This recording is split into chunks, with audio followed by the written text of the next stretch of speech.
ម៉ែร้องទុកលុយឲ្យរៀនតែក្រៅថ្នាក់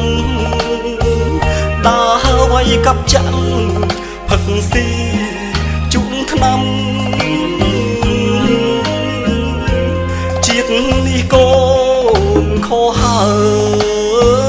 យកូនខំសាយធ្នន់លោកមានគុណខំធ្វើការថ្ងៃយប់ទូភ្លៀងជោគខ្លួនក៏លោកមិនរុងរីពុកម៉ែឈឺធ្ងន់លោកក៏គ្មានប្រាក់ព្រោះតែកូនលួចយកទៅជូនឆ្នាំសូម្បីម៉ូតូសាន់យ៉ាងកញ្ចាំងក៏កូនបញ្ចាំចូលក្រៅអូខេល្បាហែងស្រីស្រាលើហើយខ្ញុំសូមស្មាលី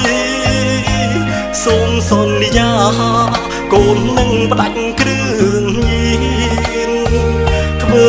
ជាកូនល្អសងគុណពុកនឹងម៉ែ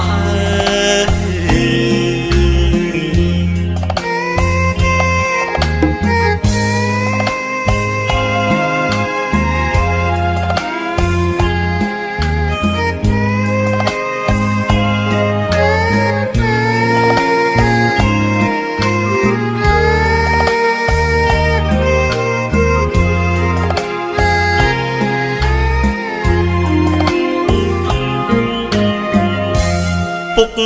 ម៉ែឈឺធ្ងន់លោកក៏គ្មានប្រាក់ព្រោះតែកូនលួចយកទៅជូនឆ្នាំសូម្បី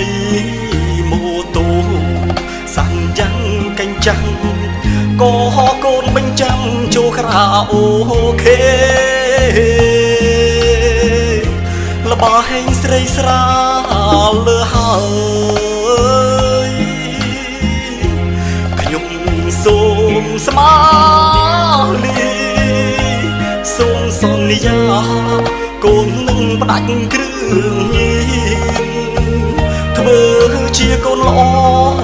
សងគុណពុកនឹងម៉ែ